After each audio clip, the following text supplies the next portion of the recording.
Und wir haben zwei Weihnachtsbäcker mitgebracht. Das ist die Antje und der Jasper von den Lucky Kids. Und jetzt ist hier im Rhein-Energiestadion auch richtig was gebacken. Die Weihnachtsbäcker.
Ganz kurz, mit einer Coolness hier und einer Freude und einem schauspielerischen Talent.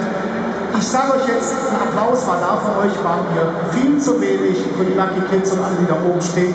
Ich brauche jetzt mindestens so einen Applaus wie gestern in der 90. Minute, als der erste FC Köln die Winter schon